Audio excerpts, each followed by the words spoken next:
It was 9/11 that changed everything for the US, for Afghanistan and for Germany. President Bush set out to crush Osama bin Laden and his Afghan hosts, the Taliban. Germany supported the US military response with naval ships. Within 2 months, the Taliban had fallen. The German parliament took an unprecedented step and voted to send troops into a conflict outside the NATO area. The International Peace Force is the consequence of decisive political action and of solidarity, which, as I have said before, is unlimited. As part of ISAF, the coalition of many nations aimed at stabilizing Afghanistan, Germany aimed to help reconstruct the country and improve security. Bundeswehr forces were based in the north of the country. There they had less fighting to do and could focus on development aid. By building wells and village schools, German troops provided basic support for rural people. In 2003, the first Bundeswehr casualties. A suicide attack killed 4 German soldiers. 30 others were injured.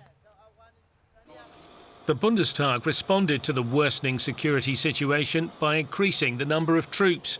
In 2005, 3,000 were stationed in Afghanistan. Later, it went up above 5,000. The deployment of AWACS and Tornado aircraft on reconnaissance missions meant Germany was a more important player and increased the danger of Taliban attacks. In 2009, a stark reminder of the horror of war. Responding to a call by a German officer, a US fighter jet opened fire on 2 fuel tankers which had been captured by insurgents.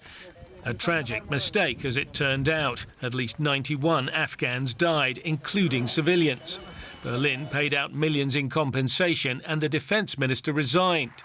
Chancellor Merkel found herself again making the case for having German boots on the ground. We will not run away from this task. We will finish the job step by step. But public support for Germany's role in the conflict was waning.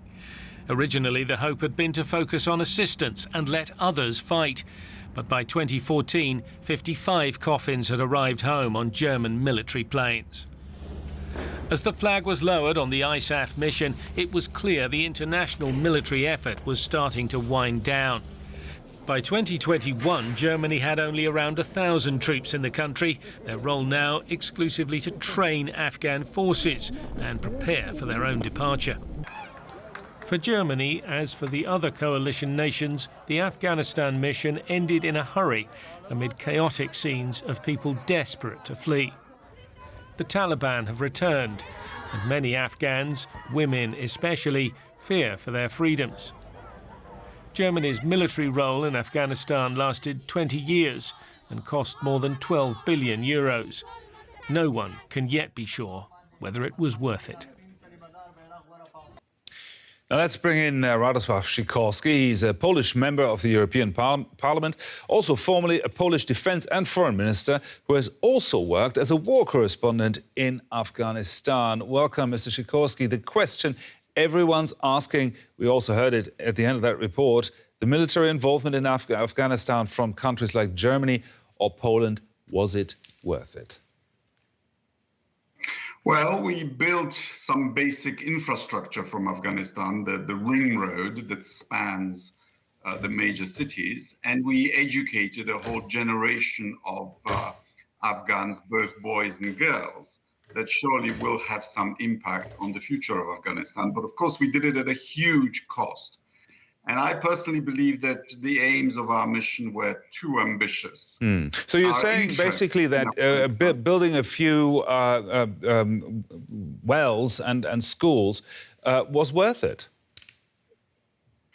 Well, our interest in Afghanistan is really negative. We don't want Afghanistan. We want Afghanistan to not be a source of drugs, of terrorism, and of refugees. And we could have achieved this by a much smaller footprint in the country. I believe we could have kept the Bagram base, and we probably could have kept it indefinitely, and thereby also have some influence on the Taliban authorities. So what's the lesson that Western democracies can learn from this involvement in Afghanistan?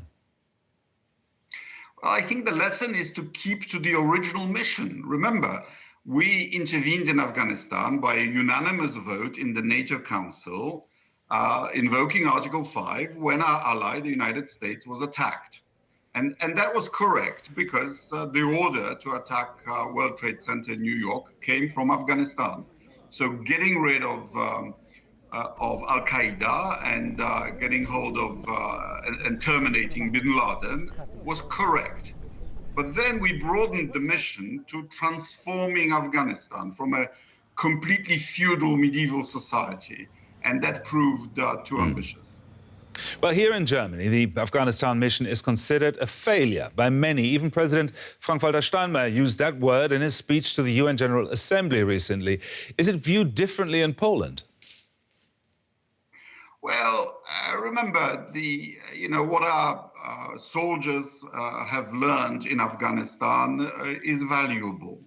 But of course, the Afghans paid a terrible price for our ambitiousness. I particularly feel for Afghan women who, started having normal careers, and we led them to believe that they can develop in security, and that turned out to have been a pipe dream, I'm afraid.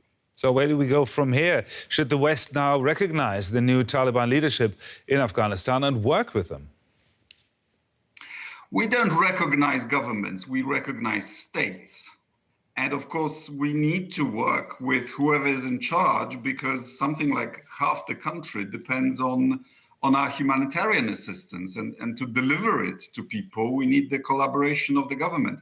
The government is, has put the Haqqani network in charge of security. And they are some of the worst people in Afghanistan. So it's going to be terrible. It's not going to be a good story. Radosław Sikorski, former Polish foreign minister, today a member of the European Parliament. Thank you very much for your time. Pleasure. Well, for more on this, we are joined by our political correspondent, Hans Brandt. Hans, what can we expect from that particular Afghanistan opening debate here in Berlin today? Well, one has to see that apart from the fact that the withdrawal from Afghanistan was overshadowed by those chaotic scenes at Kabul airport right at the end when the Taliban occupied the capital of Afghanistan, there were German troops deployed in Afghanistan for 20 years.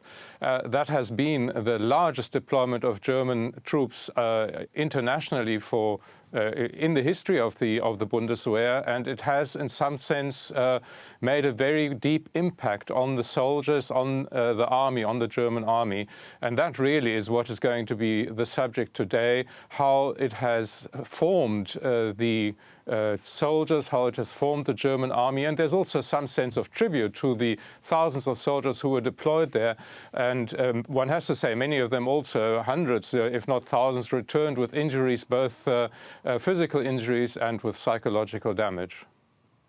Well, Germany's Defense Minister Annegret Kramp-Karrenbauer invited NATO General Secretary Jens Stoltenberg and several other top politicians, but some of the invited guests are not taking part. Why? Yes, but the conference comes at a very difficult time in German politics. Even the foreign minister, Heiko Maas, who was meant to hold one of the keynote addresses only yesterday, said that he was not coming. And the reason for that is that Germany is currently looking to build a new form a new government after parliamentary elections. So all these politicians really are only in their jobs at interim, in a sort of acting capacity. So they all feel it's not an appropriate time to discuss something as serious as this Afghanistan deployment. So in fact, pretty much all politicians that were invited from Germany are not participating today. DW's political correspondent, Hans Brandt. Thank you, Hans. This fabric will one day adorn a blushing bride. Even in these troubled times, Afghans can't do without their weddings. But it's not enough. At this tailor's, business has almost dried up. Earlier, women would have formal clothes made to wear to the office. Now most of them have stopped going to work at all. Even if the Taliban hasn't officially banned women in the workplace, many don't want to take the chance. And the few who do brave the way to the work haven't been paid in months. Prices for everyday goods are surging and customers are feeling the pinch. Cutting down on their own margins is the only way to keep their shop door open. They rely on imported fabric, and that's getting more expensive by the week as Afghanistan's currency continues to weaken. We already went through an economic crisis caused by COVID, but this is even worse for our business. It's getting harder by the day. We can only cope with one more month like this. Otherwise, we'll have to give up. The owners of this shoe factory say finding buyers for the sandals, which come in at just 50 cents a pair, isn't a problem. But they can't find the raw materials they need to work at full capacity. Most of the recycled plastic used to come from neighboring countries, but after banks limited withdrawals to 200 euros per week, they can't afford to import the materials they need. That's why the factory now relies on domestic recycled materials. 200 people used to work here. Now only 30 remain. We only have material left for 10 days. If the banks are still shut then, we'll have to stop these machines as well and send everyone home. For many Afghans like Miriam and her sister, jobs like these were the only option going. I wanted to be a doctor, but that wasn't possible because of economic problems. I don't know what the future holds for us. Things have gotten so much worse for women.